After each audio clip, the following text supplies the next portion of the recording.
입니다. 평창 올림픽이 개막됐습니다. 개막식에서 인상적인 순간 하나 선정하라고 한다면 태극기 위안과 애국가 제창 때 북한 수반 김영남과 김정은의 여동생 김여정 부부장 그리고 북한 응원단이 기립하는 모습이었습니다. 북한 최고위급 인사들이 남한에서 태극기와 애국가에 공개적 예를 표하는 장면은 저는 처음 봤습니다. 가장 부하가 치민 장면은 한반도기를 든 우리 선수단 입장 때였습니다. 겨우 저 몇 분도 안 되는 짧은 순간 때문에 나라가 망하기라도 할 것처럼 떠든 자들과 그걸 또 심각한 표정으로 보도해준 언론들이 생각나서 말이죠. 단일팀에 거품 물었던 자들 중에 정작 그 경기를 챙긴 사람들 없어요. 실제로 그들은 그 팀에 관심이 없습니다. 그냥 이용한 거지. 어제는 또 북한 응원단 가면이 김일성이라며 난리 났었죠. 최고 저놈의 사진을 그렇게 막 다룬다는 건 상상할 수 없는 일이라는 탈북 예술인들의 말도 소용이 없습니다. 우리 보수가 시비를 거는 수준 너무 유치합니다. 가면 하나에 그렇게 날리더니 개최국 선수단이 입장하는데 박수도 없이 그냥 앉아만 있던 미 펜스 부통령과 아베 총리에 대해서는 그냥 침묵합니다. 보수가 문제가 아니에요. 보수다운 보수가 없는 게 문제지. 김어준 생각이었습니다.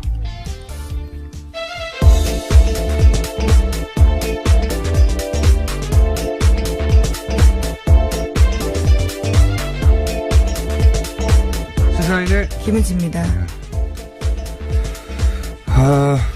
개막식은 보셨어요? 네. 네.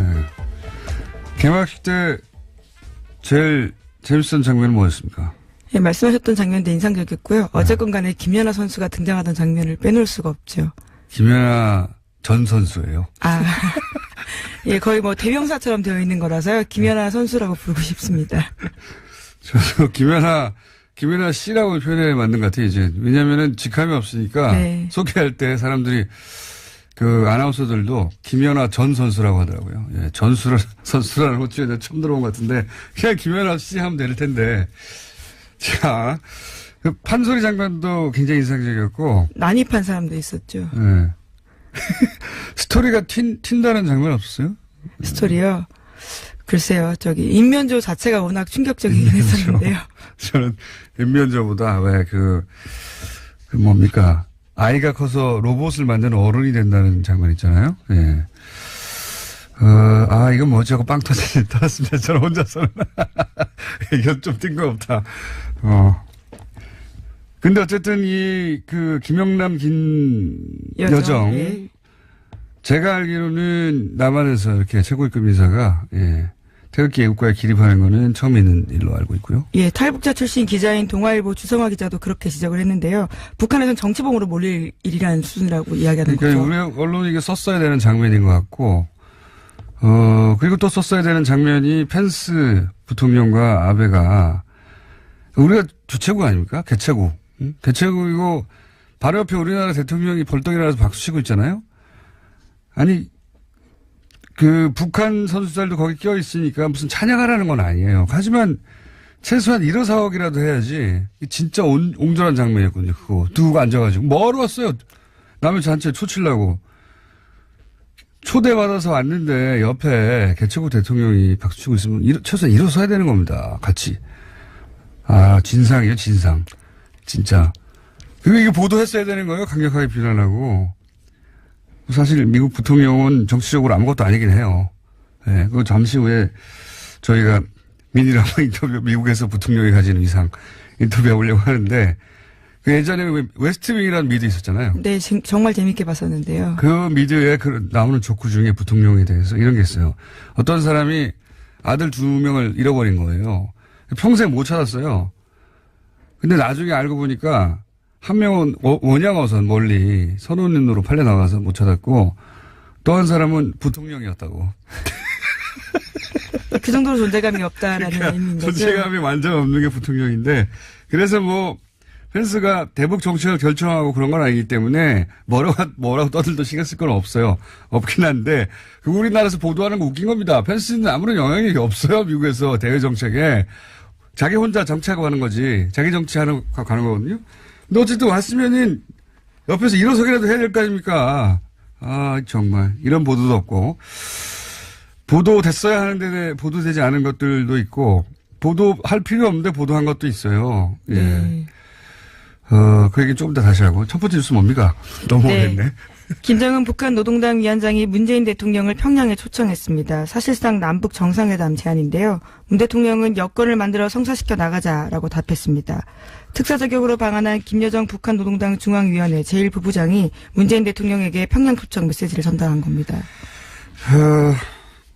여기까지는 어느 정도 예상됐다고도 할 수 있는데, 그래도 파격적인 것 같긴 하고, 이제부터가 진짜 어려운 고쳐방정식이죠. 여기까지 오는 도 쉽지 않았어요. 사실 생각해보면. 네, 지난해 저희가 전해드렸던 뉴스를 생각해보자면요. 정말 놀라운 일이긴 합니다. 네, 여기까지 오는 것도 힘들었지만 진짜 어려운 건 지금부터죠. 이제 대북 관계도 문제고 대미 관계도 문제고 뭐 북미 관계도 문제고 일본은 계속 회방을 놓고 있고 아베는 뭐 안 된다고 가면 안 된다는 말까지 자기가 뭔데 자꾸 군사훈련을 하라 마라 하고 북한 가면 안 된다니 네, 그렇게 하고 싶으면 우리나라에 와가지고 출마를 해요.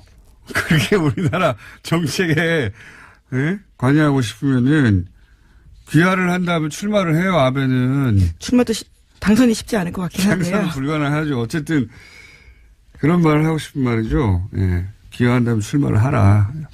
실제 그 문 대통령하고 정상회담 잠시 한 사이 자리에서도 또 그런 말을 했다고. 예, 한미 합동 군사훈련 재개 여부를 두고 아베 총리가 이야기를 하자요. 문재인 대통령은 이에 대해서 우리의 주권 문제이고 또 내정 문제라면서 아베 총리가 이를 직접 거론하는 것은 곤란하다라고 답했다고 합니다. 그게 정상적인 대통령이라면 이렇게 반응할 걸 뻔히 알면서도 바보 아닙니까? 와가지고 남의 나라 군사훈련에 대해서 아니, 자기 혼자 주장할 수는 있어요. 그러면 안 된다고. 그건 논평이니까. 근데 상대국가 대통령한테 그거 하지 말라 그러면은 어느 나라 대통령이, 네, 알겠습니까? 그럽니까? 정상회담 같이 중요한 자리에서 그런 의제를 꺼내들었다는 것 자체가요, 좀 황당한 일이긴 합니다. 그리고 굉장히 무례하고 건방지고, 그리고 무식한 거예요. 이런 말을 꺼낸다는 자체가 우리뿐만 아니라 어느 나라든 그 나라 군사훈련에 대해서 그거 하지 말라고 요구한다는 자체가 말이 안 되잖아요. 근데 또 미국한테는 완전 딸랑이에요, 딸랑이. 미국 펜스 대통령한테 딱 붙어가지고 펜스 대통령이 뭐 리셉션에 지각하니까 또 같이 지각하고 개막식 때 앉아있으니까 또 같이 앉아있고. 생각해보면 정말 그 자국민이 보면 치욕적인 거거든요. 이쪽은 총리 아닙니까? 예? 일국의 수상이고 이쪽은 부통령이에요. 부통령은 정치적으로 바지예요, 바지, 원래. 그 뒷공무님은 쫓아다닌 거예요, 이건. 이게 일본 언론이 비아냥을 해야 될 뉴스인데, 어쨌든 이것도 우리 언론이 다루지 않은 뉴스예요. 예. 아베의 바보짓, 이런 거. 또 있어요. 제가 이제 포탈 쭉 보다가 느낀 건데, 북한 공연단 공연하는 맞은편에서 뭐 인공기 불태우고 하는 보수단체 있었다고 하지 않습니까? 저는 포탈도 문제라고 생각하는 게, 그건 또 메인에 걸어주고, 이번 올림픽을 상징하는 어떤 장면들, 이런 거는 또 안 걸어줘요. 예를 들어서 어제 봤던 사진 중에 가장 저는 인상적인 게 뭐냐면, 우리 선수 응원하는 북한이라고 딱 검색을 하면 나오는 사진이 한 장 있습니다. 그 스키의 에슬론인가? 하여튼 그런 종목이 있어요. 그 종목에서 우리가 이제 크로스 칸트리 이 종목에는 우리가 굉장히 취약하잖아요. 성적이 안 나와요. 근데 거의 이제 뒤에 혼자 뒤쳐져 있으니까 김은호 선수인가요? 그 선수를 북한 코치진이 막 둘이 서가지고 아무도 없어요. 아무도. 꼴찌니까. 아무도 없는데 북한 코치진 두 사람이 서서 응원하는 장면이 있거든요. 서론에서. 굉장히 이번 올림픽을 상징하는 한 장면으로 남을 것 같다. 그런 정도의 사진인데 인공기 불태우는 사진은 메인에 걸어주고 이런 사진을 안 걸어준단 말이죠. 이거 문제예요. 혼자 너무 떠들었네? 스키애슬론, 예. 스키애슬론이라고 우리 제작진이 그러네요. 예. 하여튼 크로스 컨트리 종목이에요. 스키 타고 이렇게 쓸데없이 막 오래 걷는 거 있잖아요. 네, 그 장면을 못 봤네요. 정말 찾아보겠습니다. 예, 정말 쓸데없이 걷는다고 저는 생각하는데. 어쨌든 그 종목에, 우리 선수가 혼자 뒤처지니까 북한 코치진이 끝까지 남아가지고 뒤에서 이제 응원하는 장면인데 굉장히 정적이고 인상적입니다. 검색 한번 해보세요.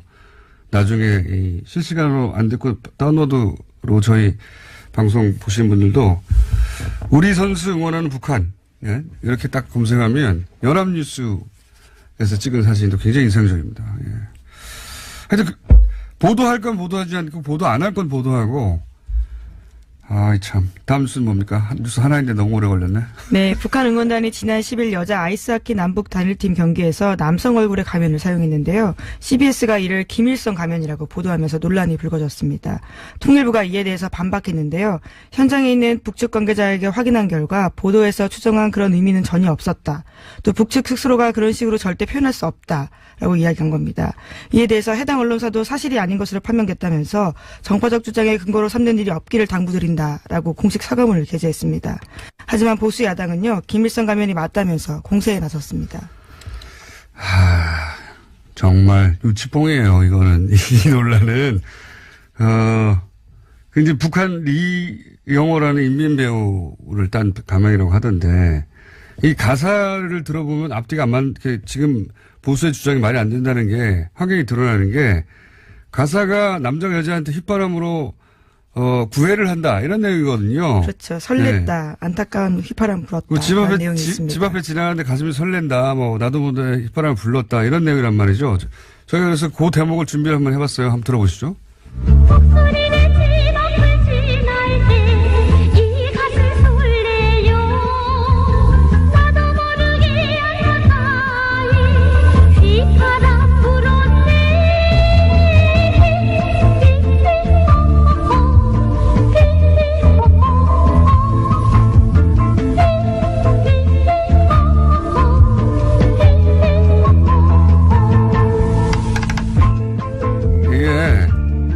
내용이 복순이네 집 앞에 지나가는데 남자가 가슴이 설레서 휘파람 불었던 내용이에요. 예, 그런 노래를 가사가. 부르면서요. 이 가면을 꺼내든 겁니다. 그러니까 이 이제 보수의 주장대로 하자면 북한 여자 응원단이 남한에 와서 김일성 가면을 쓰고 김일성은 복순이네 집 앞에 지날 때 가슴이 설렜네 이렇게 노래를 부르는 겁니다. 말이 됩니까? 그걸 여자 아이스하키 팀한테 불러줬다는 게 앞뒤가 안 맞잖아요. 좀만 생각해보면 말도 안 되는 이걸 그냥 하하 재밌어 할 대목이거든요. 그냥 자기들 나름 유머 코드인 거예요.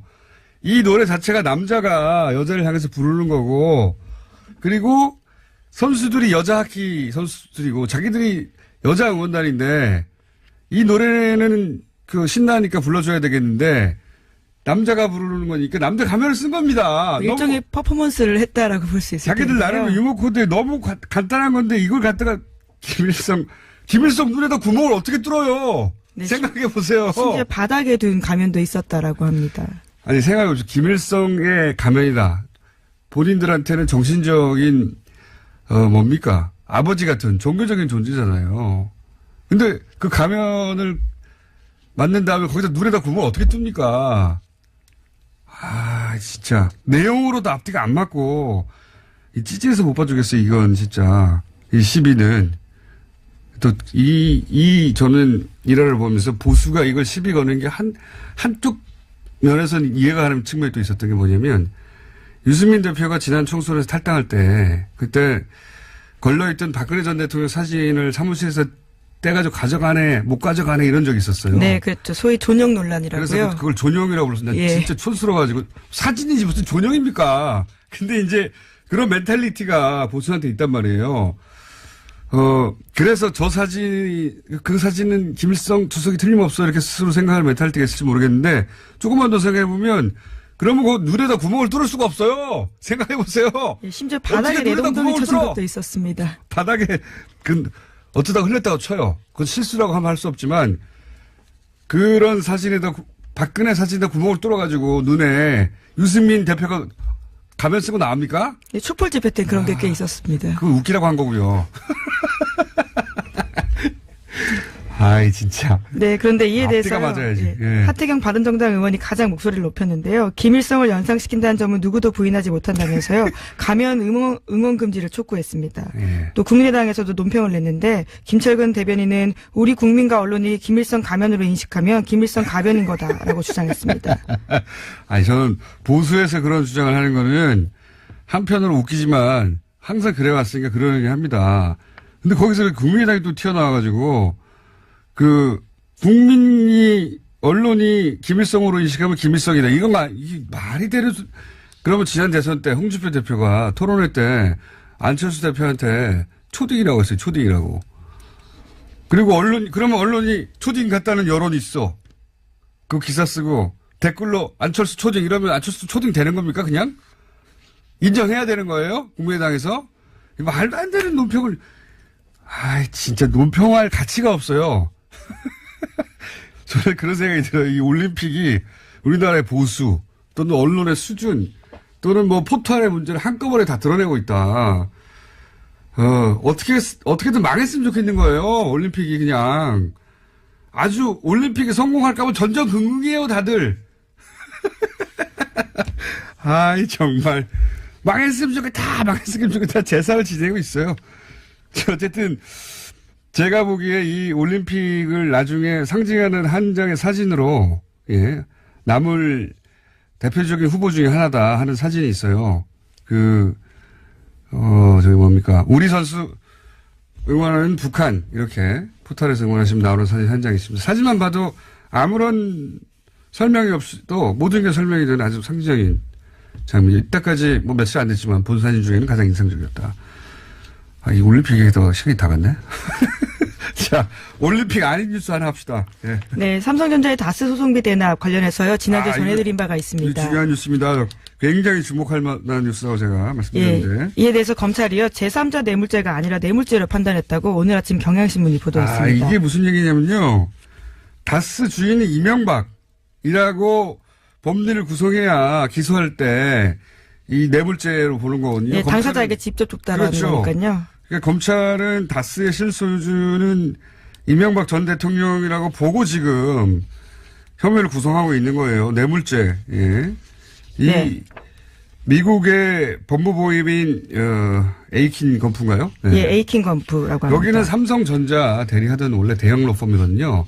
여기를 이제 여기서 다스 소송을 봐줬는데 대리했는데 수임 계약이 없다는 거 아니고 돈을 하나도 안 줬다는 거 아니에요. 완전 딱 걸린 거거든요, 이거.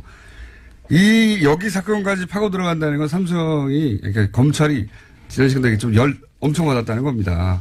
여기까지 갈 필요 없는데 이재용 부회장은 이미 구속됐기 때문에 근데 풀려났잖아요. 그렇죠. 수감돼 있다가 여기 열받는 거예요. 막 김이 모락모락 올라오고 있다. 예, 그렇게 봐야 됩니다.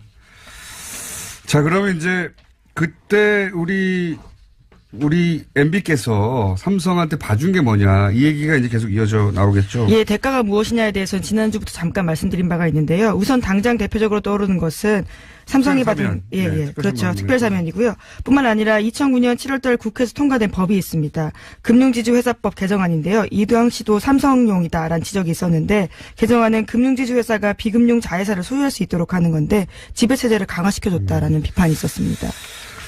그리고 최근 들어서 문제되는 4조 원대 그 차명유산 있지 않습니까? 금융실명제 위반했는데도 과징금 안 물렸다고? 이거 그때 봐준 거예요, 또. 예, 그때 그렇게 해석했다라는 건데요. 뭐 찾아보면 많을 거예요. 예, 어쨌든 명백한 건 다스 소송 비용을 왜 삼성이 내주냐 이거예요. 딱 걸렸어, 아주.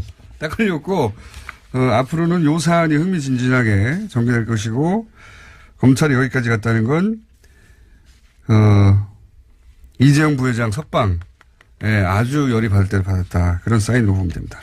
오늘 여기까지 하겠습니다. 시사인의 김은지였습니다. 감사합니다. 네, 바로 이어서 저희가 미니를 하나 준비했어요. 예, 미니로 하시기에는 너무 전문가신데 김지훈 박사님 나와 계십니다. 안녕하십니까? 안녕하세요. 네, 제가 한번 여쭤보려고요. 뭐냐면 부통령이 얼마나 하찮은 존재인가. 자, 우선 펜스 부통령이 올림픽 개막식 때부터 시작해가지고, 그 초대받아서 개최국 대통령이 있는데 개최국이 입장하는데 그 옆에 박수도 치지 않고 가만히 앉아 있는 건 네. 이거 상식적으로도 말이 안 되는 거거든요. 좀 예의 어긋났다라는 비판을 좀 받고 있죠. 물론 이제 잘했다는 사람도 있어요. 근데 미국 보수주에는 예. 뭐 잘했다는 사람이 있긴 있겠죠. 근데 이제 제가 이제 미국 사이트들 네.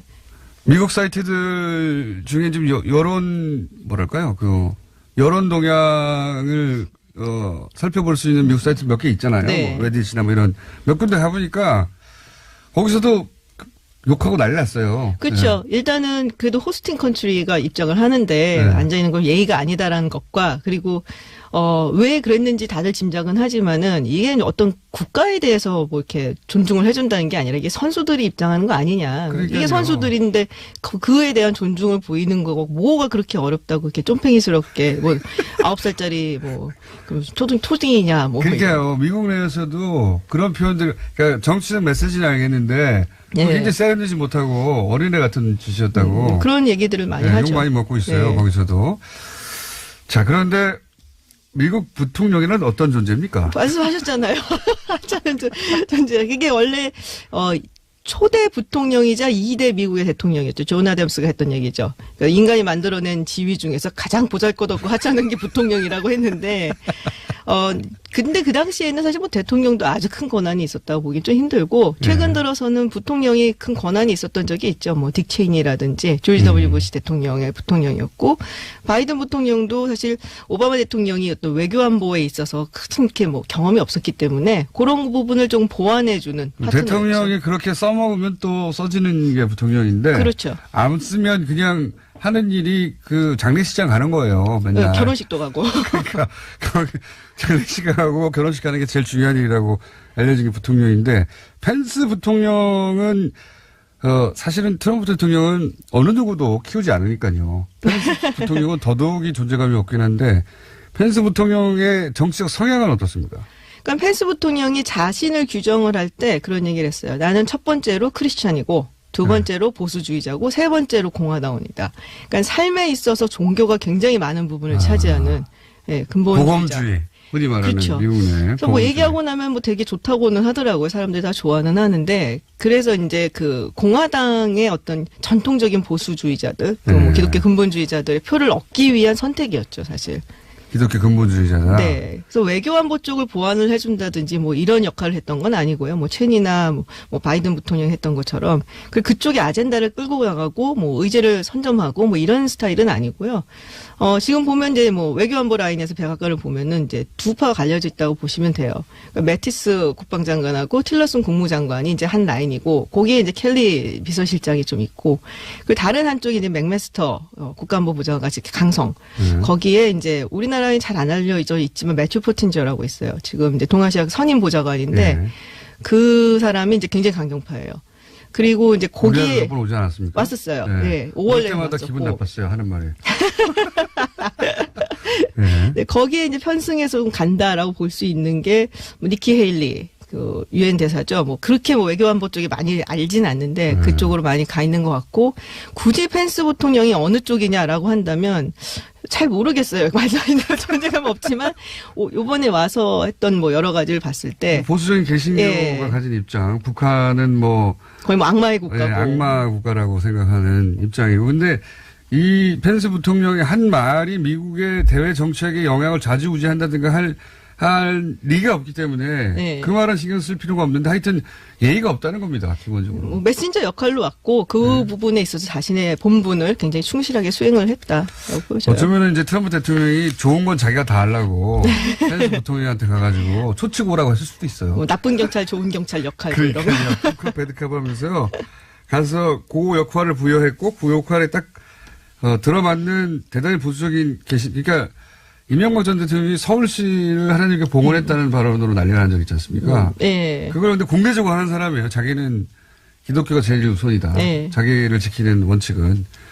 그런 양반이 와서 북한은 악마이기 때문에 거기에 걸맞는 행동을 한 거죠. 그렇죠. 전혀 뭐 쳐다보지도 안 되고 뭐 상대를 하면 안 되고. 일어서도 안 되고 박수 쳐서도 안 되고 네. 외교적으로는 빵점인데 우리 열받을 만하죠. 예.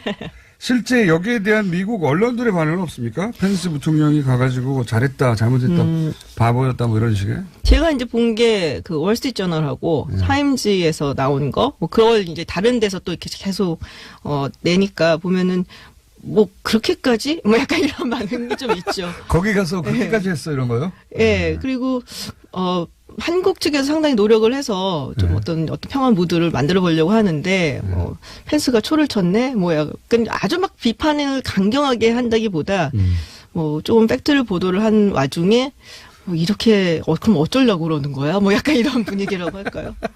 보수지들인데 사실 예. 보수저는 이거 제대로 잘 못했네. 초를 치고 좀 잘하지 그랬어 세련되게 이런 분위기였다. 그렇죠. 뭐 보수들도. 여론도 약간 좀 그런 게 좀 많은 것 같고요. 예. 그러니까 우리는 화낼 만한 거예요. 걔네들끼리도 뭐 그렇게까지 하고 하냐? 뭐 이런 분위기인데 거기다 대놓고 우리 언론이 아무 말도 안 하는 게 좀 기분이 나쁩니다. 그러니까 올림픽이라는 게 기본적으로 모두 기분 좋아야 되는 행사거든요. 아니 자기 개인적인 정치적 성향은 그렇다 치고 그걸 뭐 열렬히 환영하는 게 아니라 일어서서 두세 번 뚝뚝 쳐줄 수도 있잖아요. 그 옆에서 이제 따라서 일어나려다가 주저앉은 아베 총리도 좀 그랬죠. 맞아요. 그게 제일 웃겼어요. 일어나려고 눈치 보고 하다가 막. 부통령이 안 일어나네 다시 주저앉는 앞에. 그러니까 대통령도 아니고 부통령인데. 그 부통령인데요 말이죠. 제가 그게 제일 웃겼어요. 급이 안 맞는 거거든요. 외교적으로 보자면. 그렇죠. 예? 예. 그리고 부통령 왔는데 뭐 차관이 나가고 김영남이 왔는데 뭐 장관이 당연한 거예요. 그거는 급이 안 맞는데. 그러니까 말이에요. 근데 옆에서 예. 그 부통령을 뭐랄까요. 에스코트 한다고 할까요? 뒤에 따라다니면서 펜스 부통령 리셉션 늦게 가면 자기도 늦게 가고 지각하고 뭐 네. 가. 바보. 자, 펜스 부통령이 미국에서 외교적으로 가진 위상은 사실 드러난 바가 없다. 드러난 바가 없다면 없다는 거죠.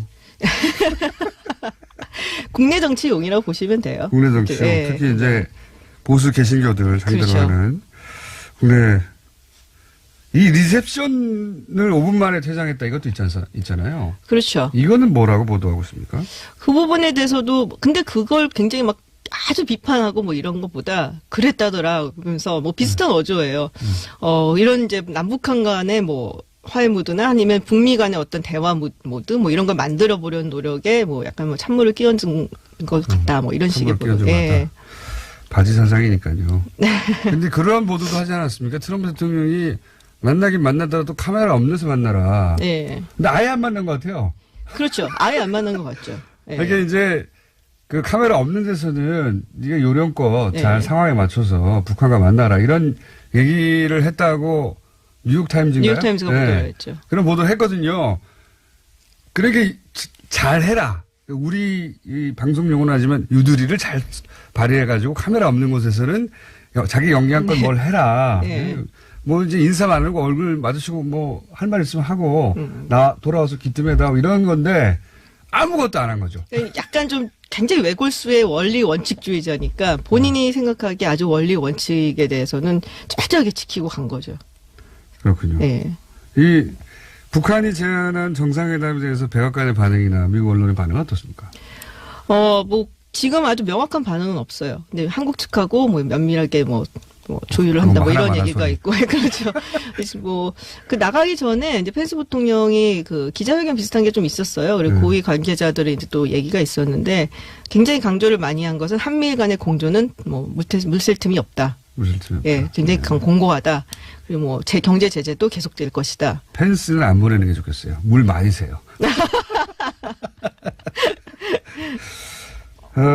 그렇군요. 지금 그 트럼프 대통령 나오신 김에 펜스 부통령에 대해서 신경 쓸 필요 없다는 얘기하러 나오셨지만 트럼프 대통령이 지금 미국에서 처한 상황은 또 어떻습니까? 뭐 썩 좋지는 않는데 늘 그런 식으로 가고 있어요. 뭐 지금 뭐 굉장히 막 뭐 공세에 몰려 있고 뭐 이런 것도 아니고. 근데 뭐 공세는 항상 이제 1년 정도 계속 몰려 있었기 때문에.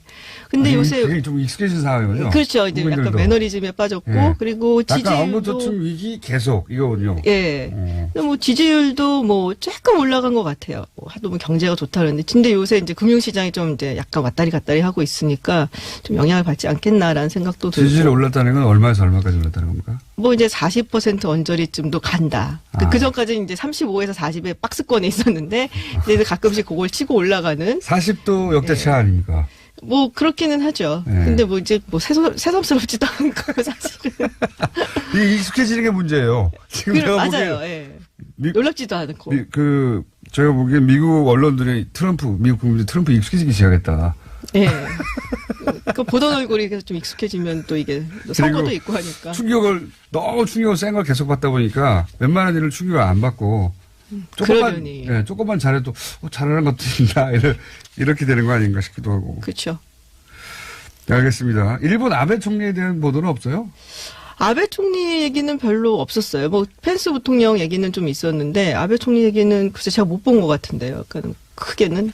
그렇군요. 왜 우리 언론에서는 이제 좀 얘기가 많고 일본 언론은 제가 일본어를 잘 못해서 그렇기 때문에 네, 그건 저희가 일본어를 잘하는 분을 모시겠습니다. 네. 자, 마이크 펜스 미국 부통령에 대해서 잠깐 짚어봤습니다.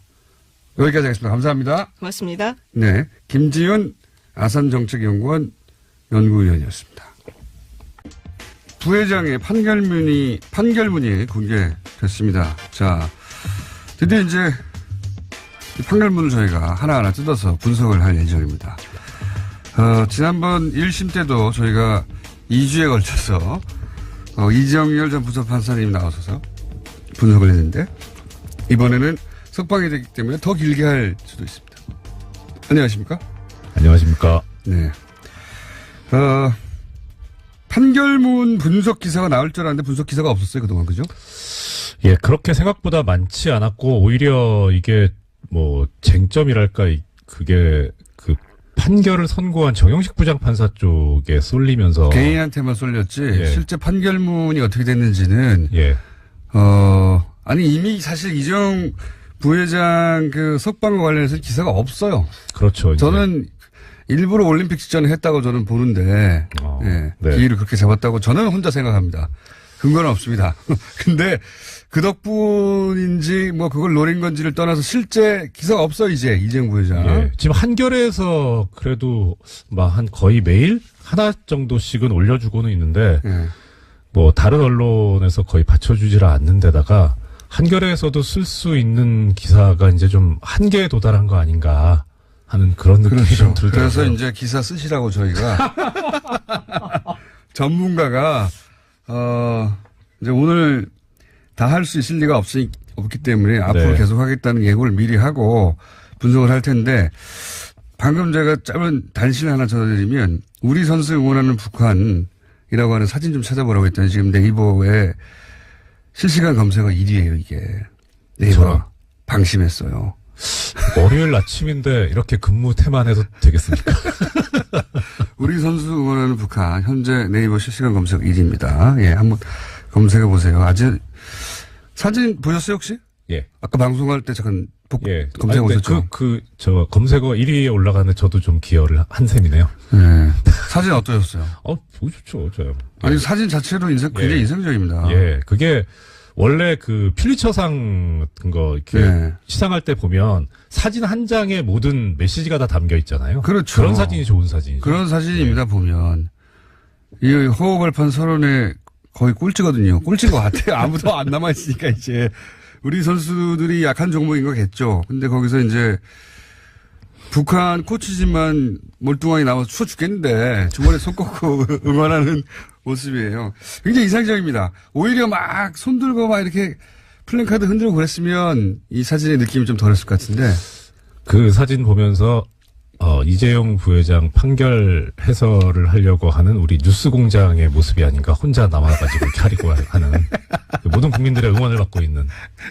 자, 자 해독을 해보겠습니다 이제. 네. 해독을 하면서 굉장히 괴로우셨다고요. 일단 솔직히 저도 나름 그래도 판사 생활 20년 가까이 했는데 무슨 말인지 모르겠어요. 그게 아까 한겨레 그 말씀드렸는데 한겨레 신문에서 기사를 뭘 썼냐면 2월 8일자 기사인데요. 이제 한겨레에서 계속 내면서 이재용 부회장 2심 판결문 3가지 오류라는 그런 기사를 내는데 여러 가지 그 오류 중에서 하나 이제 잡은 게 안종범 그 전 수석의 업무 수첩, 네, 이 증거 능력을 부정한 거. 예, 완전히 부정한 거. 예. 상식적으로 보기에도 오랫동안 그 종범실록이라고 부르면서 그렇죠. 이게 법정에서도 계속 인정되고 예. 주요한 그 증거로 채택이 되면서 그게 인정되지 않을 거라고 상상도 하지 않았기 때문에. 그러니까요. 예. 근데 여기에 대해서 한겨레 신문에서 뭐라 그러냐면 안종범 업무 수첩 배제 법조인들도 해독 필요 이렇게 지금 해독이요? 예. 이게 무슨 말인지 모르겠다. 자, 그럼 해독을 좀 해주십시오. 그 부분부터. 예, 일단 지금 뭐 중요한 거는 일단 증거 능력 자체가 다 지금 이제 날아갔는데 날아가면서 이제 여기서 우리 애청자 여러분들께서 한 가지 좀 개념을 잡으셔야 될 게 이 형사소송법에 나오는 얘기인데 좀 어려운 얘기인데 전문 증거라는 말이 있어요. 누구한테 들었다. 예, 전에 들었다. 전에 들었다. 예. 그러니까 전문 증거라는 것이 우리나라 형사소송법상 증거 능력이 원칙적으로 인정이 안 됩니다. 예. 왜냐면은 전에 들은 걸 얘기를 그렇죠. 해버리면 예. 그러면 원래 이제 그 말을 한 사람이나 내지는 그 행위를 한 사람이 있는데 그 사람을 붙잡고 반대신문을 해야 되는데 예. 그 사람을 그 반대신문을 하지 못하고 전에 들은 사람하고만 공방을 벌여가지고서는 이거는 진실에 접근할 수 없다. 접근할 수 없다. 예. 그래서 이제 이것을 그 증거 능력을 원칙적으로 부정을 하고 이제 예외적으로만 인정을 하고 있어요. 예. 그래서 이 전문 증거라는 거하고 대치되는 개념이 뭐냐면 이제 뭐 학문적으로는 원증거라고 하고 판례상으로는 본래 증거라고 합니다. 오리지널 에비던스. 예. 예. 그러니까 본래. 예. 그러니까 이게 전문 증거면 증거 능력이 없는데 본래 증거면 증거 능력이 있는 거죠. 예. 그러니까 이게 그래서 개념을 잡자면 뭐 이런 겁니다. 저기 이게 그럼 전문 증거냐 본래 증거냐 하는 게 그냥 일률적으로만 뭐 이런 거는 전문 증거고 이런 거는 본래 증거다 이렇게 정해지는 게 아니고 상황을 봐야 되겠죠. 상황에 따라 달라요. 네. 그러니까 뭐 예를 들어서 뭐 김어준 공장장님이 6포를 훔쳐먹었다. 예. 뭐 이런 얘기가 있다. 이런 얘기를 뭐 김성태 원내대표가 했다고 쳐요. 예. 예. 그러면은 그 김성태 원내대표가 이런 말을 했다는 걸 나경원 의원이 들었다. 예. 그건 예. 완전 전문이죠. 그렇죠. 예. 근데 이걸 가지고 이제 일단 6포를 훔쳐드시면 절도죄잖아요. 예. 그래서 이제 공장장님이 절도로 기소가 됐어요. 예. 그래서 공장장님의 이 절도 범행을 증명을 하려고 나경원 의원이 출석을 해서 예. 김성태 의원이 원내대표 그랬다더라. 그러지 예. 그런 얘기를 했다는 걸 내가 들었다 하면 이거는 전문 증거라서 증거 능력이 없어요. 예. 그런데 공장장님께서 이게 6포를 훔쳐드신 게 허위 사실이다. 날조다. 예. 그래서 김성태 원내대표가 그렇게 얘기한 게 허위 사실 적시한 명예훼손이다. 예. 그래서 김성태 의원이 기소가 됐다고 치면 예. 그때 나경원 의원이 나와서 이런 얘기를 하면 나는 김성태 의원이 이렇게 얘기하는 걸 들었다는 거니까 목격자에 해당하잖아요. 예. 예. 요건 본래 증거가 되는 거예요. 이해했습니다. 예. 어렵네요, 근데. 예, 이게 이 개념 자체가 그렇게 쉽진 않아요. 예. 그런데 이 경우는 어떻습니까? 그러니까 지금 이 상황에서 지금 종범실록은 예.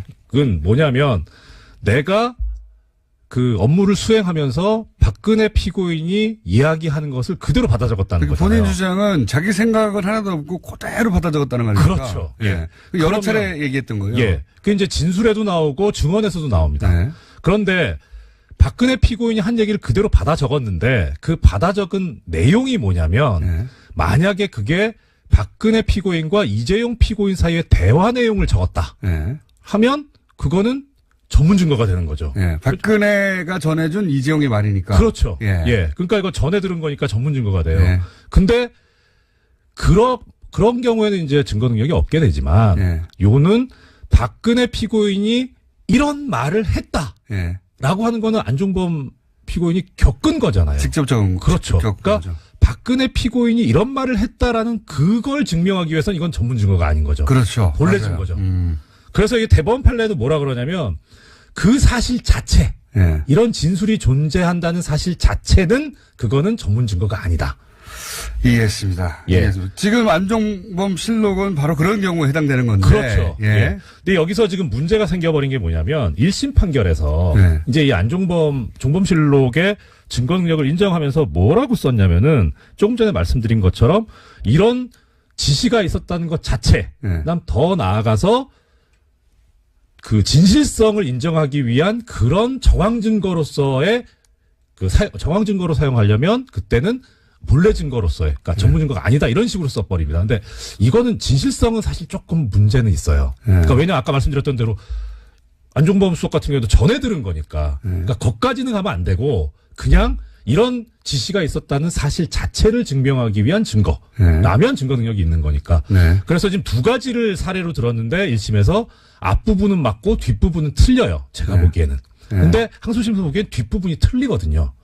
이거 여기서부터 헷갈릴 시간인데 예. 항소심에서 그러면 이제 거기까지 이해했습니다. 네. 그러니까 박근혜 전 대통령이 이거 이렇게 해라고 네. 하는 지시가 적혀 있다면 그런 지시가 있었다는 거는 전문 증거가 아니라 그렇죠. 예. 원래 증거다. 네. 그럼 여기서 날려버린 건 뭡니까 이번에? 그러니까 여기서 그런 지시를 했고 예. 그 지시의 내용이 있잖아요. 예. 그 지시의 내용이 진실하다. 예. 진실한 내용이다. 그러니까 예. 그건 뭐냐면 박근혜 피고인이 실제로 그런 말을 예. 했다라고 하는 거죠. 예. 그 부분은 모르는 거죠. 전해 들은 거니까. 예. 예. 그런데 그러니까 근데 그 부분까지 증거 능력을 인정해 버린 거예요. 1심에서. 근데 2심에서는 어떻게 했냐? 2심에서는 그러니까 죄송합니다. 뒷부분이 이제 잘못됐으니까 예. 뒷부분의 증거 능력을 부정하는 건 맞을 수도 있는데 예. 그런 사실 자체가 지시했다는 사실 자체가 존재하는 거기까지 다 날려버린 거예요. 그 판사님 너무 많이 깊이 들어가셨고요. 그러니까 한마디로 말해서 박근혜 전 대통령이 이런 말을 했다, 혹은 이런 지시를 했다. 네.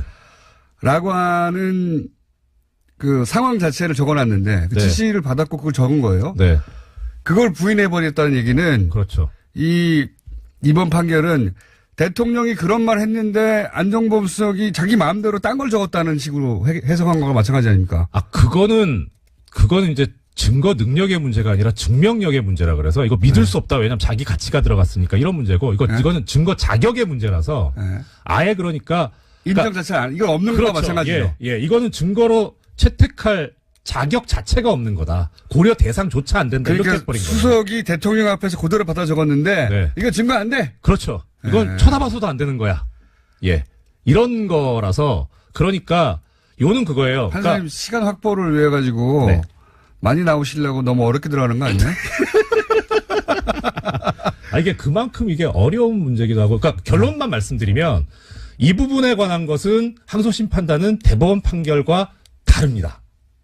대법원 판결에서도 이런 증거는 본래 증거라고 해석하고 있는데 이번 이재용 사건 항소심에서는 이걸 전문 증거라고 봐버렸기 때문에 대법원 판례와 어긋난 판단을 했어요. 아, 그렇게 쉽게 얘기해 주세요. 네. 네, 그러니까 어쨌든 지금 이때까지 이제 그 법원에서 인정되는 판례와 정반대의 판결을 안종범 실록에 대해서는 판결을 내렸고 네. 이것은 대법원에 가서는 뒤집어지기 딱 좋은 그렇죠. 항목이다. 예. 그런데 제가 하나 더 관심이 가고 있는 건 뭐냐면 빨리 말해야 되겠네요. 네. 네.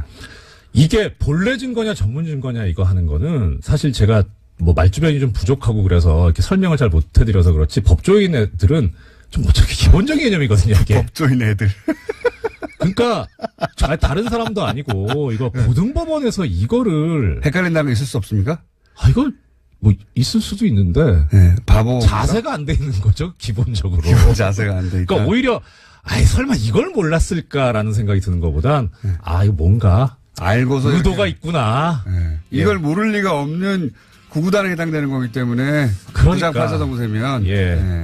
의도가 있는 거구나. 예, 그런 생각이 오히려 드는 거죠. 예. 그러니까 다른 법조인들께서 해독이 필요하다고 하는 게 너무 무슨 말인지 이정열 부산 판사.